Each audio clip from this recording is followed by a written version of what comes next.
Good evening and welcome to Daily Bible Kids. We have been getting through Job. So first Job, he's completely faithful to God. Okay, God is faithful to him, and he's had a lot of things bad happen to him. And I didn't ask. So a lot of bad things has happened to him. Okay, and this whole time he's keeping the faith with God.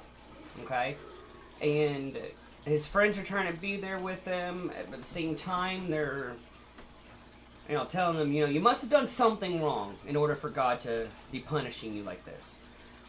So, but still, Job continues his innocence. He didn't do anything wrong. All right, and then we left off with chapter 40 when God finally has replied back, and God is challenging Job. Okay, so let me fix this real quick. There we go. Please. So anyways, so today we're doing the last two chapters of Job, so we'll be finished today. And then we're going to go ahead and get started. Chapter 41. The Lord's challenge continues. Can you watch Leviathan with a hook? Or can you catch Leviathan with a hook or put a noose around its jaw? Can you tie it with a rope through the noose or pierce its jaw with a spike? Will it beg you for mercy or implore you for pity? Will it agree to work for you, to be your slave for life? Can you make it a pet like a bird or give it to your little girls to play with? Will merchants try to buy it, to sell it in their shops? Will it hide, be hurt by spears, or its head by a harpoon? If you lay a hand on it, will you certainly remember the battle that follows? You won't try that again. No, it is useless to try to capture it. The hunter who attempts it will be knocked down. And since no one dares to disturb it, who can then stand up to me? Who has given me anything that I need to pay back? Everything under heaven is mine. I want to emphasize Leviathan's limbs and its enormous strength and graceful form. Who can strip off its hide? And who can penetrate its double layer of armor? Who could pry open its jaws? For its teeth are terrible. Its scales are like rows of shields tightly sealed together. They are so close together that no air can get between them. Each scale sticks tight to the next. They interlock and cannot be penetrated. Sorry. When it sneezes, it flashes light. Its eyes are like the red of dawn. Lightning leaps from its mouth. Flames of fire flash out. Smoke streams from its nostrils like steam from a pot headed over to burning rushes. Its breath would kindle coals, or flames shoot from its mouth. The tremendous strength in the Leviathan's neck strikes terror wherever it goes. Its flesh, I don't know what is wrong with me today. Its flesh is hard and firm and cannot be penetrated. Its heart is hard as rock, hard as a milestone. When it rises, the mighty are afraid, gripped by terror. No sword can stop it, no spear, dart, or javelin. Iron is nothing but straw to that creature, and bronze is like rotten wood. Arrows cannot make it flee. Stones shot from the sling are like bits of grass. Clubs are like a blade of grass, and it laughs at the swish of javelins. Its belly is covered with scales as sharp as glass. It plows up the ground as it drags through the mud. Leviathan makes the water boil with its commotion. It stirs the depths like a pot of ointment. The water glistens in its wake, making the sea look white. Nothing on earth is its equal, no other creature so fearless. Of all the creatures, it is the proudest. It is the king of beasts. The end of 41. Any questions? No. 42. Job responds to the Lord. Then Job replied to the Lord, I know that you can do anything, and no one can stop you. You asked, who is this that questions my wisdom with such ignorance? It is I. And I was talking about things I knew nothing about. Things far too wonderful for me. You said, listen, and I will speak. I have some questions for you, and you must answer them. I had only heard about you before, but now I have seen you with my own eyes.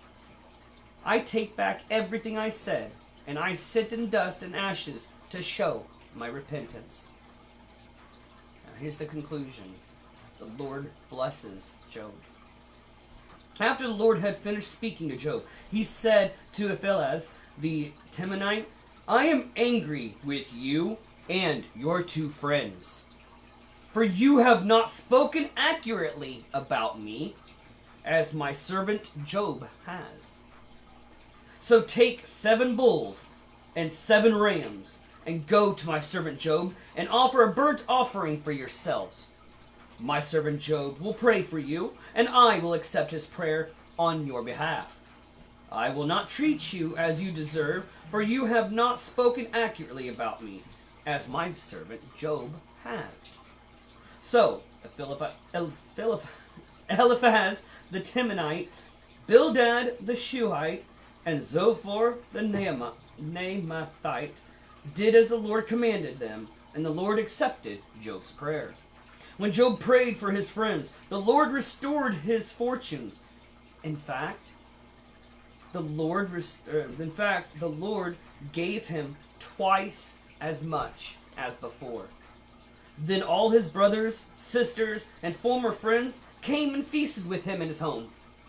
As they consoled him and confronted him because of all the trials the Lord had brought against him, and each of them brought him a gift of money and a gold ring. So the Lord blessed Job in the second half of his life, even more than in the beginning. For now he had 14,000 sheep, 6,000 camels, 1,000 team of oxen, and 1,000 female donkeys. He also gave Job 7 more sons and 3 more daughters. He named his first daughter Jemimah, the second Keziah, and the third Karen Hapush. In the land no women were as lovely as the daughters of Job, and their father put them into his will along with their brothers. Job lived 140 years after that, living to see 4 generations of his children and grandchildren. Then he died, an old man who lived a long, full life.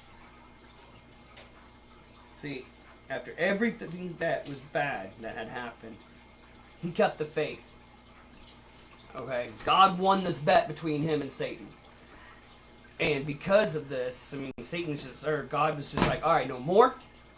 Don't touch him anymore. Now it's my turn. And then he blessed him with so much more. Okay, so no matter how bad you think your life is going, no matter how bad the situation is going, first of all, I always remember it could always be worse.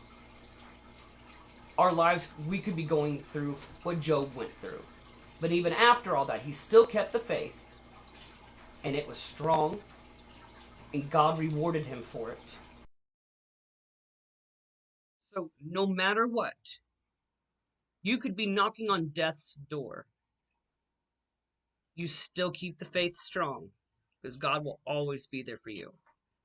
Okay? Any questions? No. Why? What age did he die at? Well, he lived 140 years after that. I can actually find out real quick for you.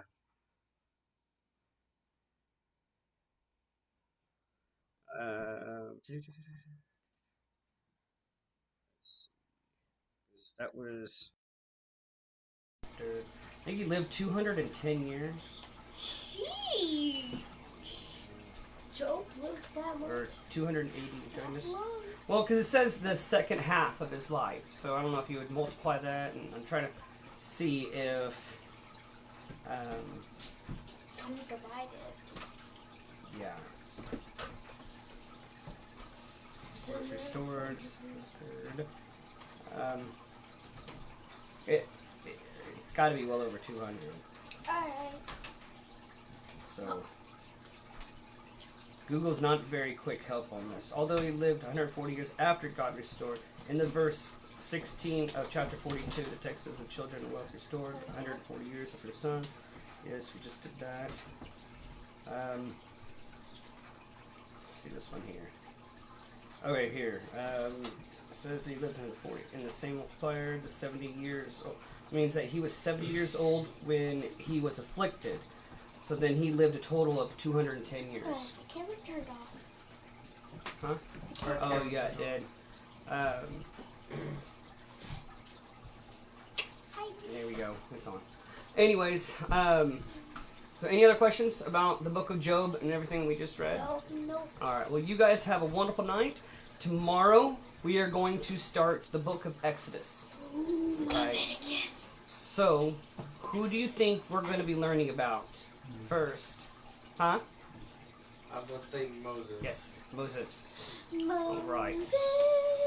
Alright, well, anyways, you guys have a great night. We'll see you tomorrow, 8 o'clock. God bless.